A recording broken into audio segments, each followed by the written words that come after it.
हाथ में टीन का डिब्बा लेकर लोगों से सड़क पर 10-10 20 रुपए मांगते हुए ये हैं मिर्जापुर के रहने वाले कमाल अहमद। अब आप सोच रहे होंगे कि इस शख्स को सड़क पर आकर लोगों से 10-10 20 रुपए का चंदा क्यों लेना पड़ रहा है, तो यकीन मानिए इसके पीछे की जो वजह है वो आपको हैरत में डाल देगी। तो आपको मैं ये कहानी बताऊं उससे पहले आप कमाल अहमद की जुबानी सुनिए कि आखिर उनके साथ हुआ क्या है।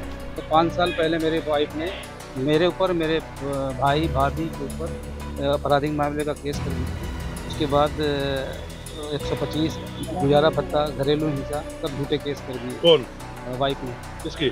मेरी वाइफ ने। नमस्कार, मेरा नाम है मोहम्मद आसिम और आप देख रहे हैं क्राइम तक। तो सुना आपने इस पति का दर्द, कैसे कैमरे पर आकर कमाल अहमद ने बताया कि इनकी बीवी ने इनके पूरे परिवार के ऊपर झूठे मुकदमे लगाकर सालों से इन्हें अदालत और कोर्ट कचहरी के चक्कर कटवा रही है।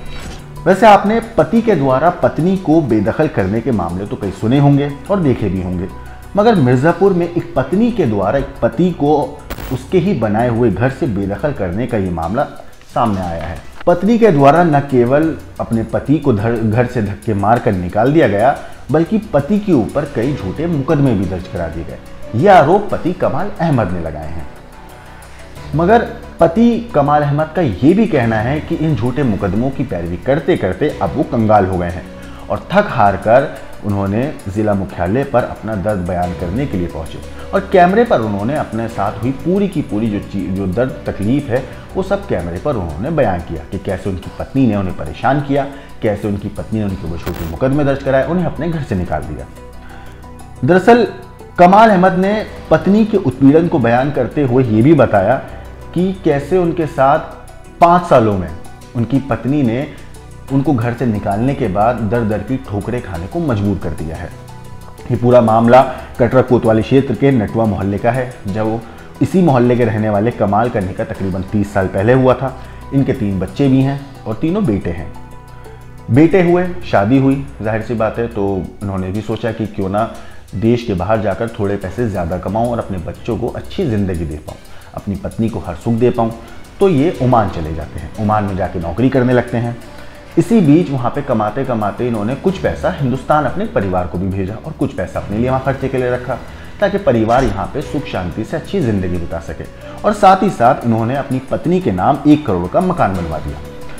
लेकिन मकान मालकिन बनते के साथ ही कमाल की बेगम साहिबा का सिर चढ़ गया और उन्होंने अपने पति को ही उस घर से निकाल दिया जो खुद उनके पति ने ओमान में जाकर पैसे कमाकर वहाँ से पैसे भेजकर बनवाया था। अब शौहर पति जो उनके शौहर हैं कमाल अहमद, उनको घर से निकालने के साथ साथ जो कमाल की पत्नी थी, उन्होंने कमाल के साथ उनके सगे भाई, अपने सास ससुर यानी कि कमाल के माँ बाप को भी घर से निकाल दिया और उनके ऊपर झूठे मुकदमे लगा दिए। ये आरोप भी कमाल ने लगाए हैं। मुकदमे के लिए ओमान से देश वापस आने जाने में हर थोड़े वक्त में जो कमाल हैं उनके लाखों रुपए खर्च होने लगे और इसी चक्कर में वो कंगाल हो गए। और कमाल का ये भी कहना है कि इसी वजह से अब वो थक हार कर कलेक्ट्रेट पर धरने पर बैठे हैं। पूरा परिवार बिखर गया है। कमाल का आरोप है कि पत्नी के द्वारा दर्ज कराए गए मुकदमे झूठे हैं और कई साक्ष्य दिए भी, लेकिन कोई सुनवाई नहीं हुई। कई जगह की ठोकर खाकर मजबूर होकर कलेक्ट्रेट में धरने पर बैठना पड़ रहा है। अब इस पूरे मामले पर कमाल ने कहा क्या है, आपको वो पूरी मैं वीडियो सुनाता हूँ। पहले वो वीडियो सुनिए, उसके बाद आगे बात करते हैं। मैं ओमान में सर्विस करता हूँ। 5 साल पहले मेरी वाइफ ने मेरे ऊपर, मेरे भाई भाभी के ऊपर आपराधिक मामले का केस कर दी थी।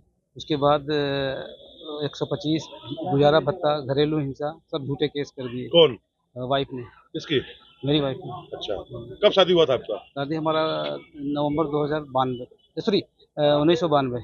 अच्छा, तो क्या आप यहाँ पे क्या कर रहे हैं? यहाँ पे हम ये मांग हमारी ये है कि केवल मर्द के ही पंख न काटे जाएं, औरत को भी कानूनी शिकंजे में किया जाए। अगर झूठ बोलती है तो उसको भी सज़ा होनी चाहिए। अगर झूठे केस साबित हो जा रहे हैं तो उसको भी सज़ा होनी चाहिए, जेल होना चाहिए। क्यों? क्योंकि 5 साल से मैंने 5 साल से 15 लाख रुपए में केसों में वहाँ से ओमान से आते थे 6 महीने 4 महीने पे कि मैं केस पे पेयर हूँ। वहाँ धमकी भी दी जाती थी कि अगर नहीं आओगे तो एक्सपार्टी आर्डर कर देंगे। तो एक्सपार्टी आर्डर होने के बाद तो मैं तो पूरी तरह रोड पे आ जाता।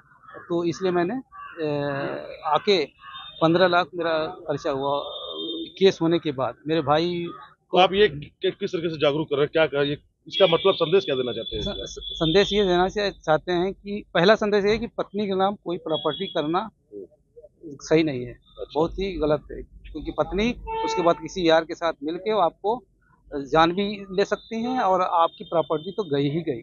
उसके बाद कानून को उनका साथ, कानून उन्हीं के साथ है। मर्द का बहुत कम कानून है जो मर्द को रिलीफ मिले।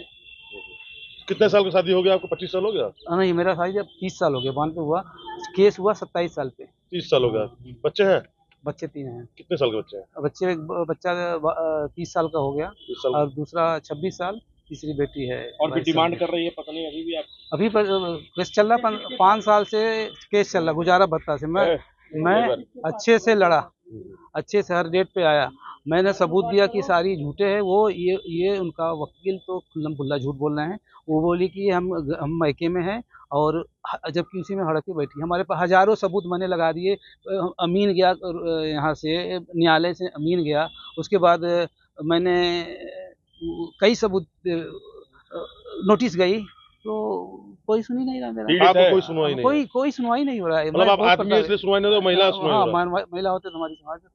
और मेरा पूरा पैसा तो से पूरी पानी की तरह बह रहा है हर जगह। मेरे भाई पेशेंट 8 के पेशेंट हो गए। मेरे फादर भी गुजर गए अप्रैल 2022 में। यानी 5 साल के अंदर न वो आई न बच्चे को भेजी कि जाके उसका क्रियाक्रम देख ले या देख ले। इतनी बड़ी ये कानून क्या परिवार तोड़ने के लिए बना है या परिवार को जोड़ने के लिए बना है? तो सुना आपने कमाल ने क्या कहा। कमाल ने कैमरे पर अपनी पूरी कहानी बताई, कैसे ओमान जाकर उन्होंने पैसे कमाए, फिर उसे हिंदुस्तान भेजे, यहाँ घर बनवाया और कैसे उनकी पत्नी ने उन्हें उसी घर से बेदखल कर दिया और उनके ऊपर झूठे मुकदमे दायर कर दिए। और अब वो सड़क पर बैठकर क्यों लोगों से चंदा मांग रहे हैं।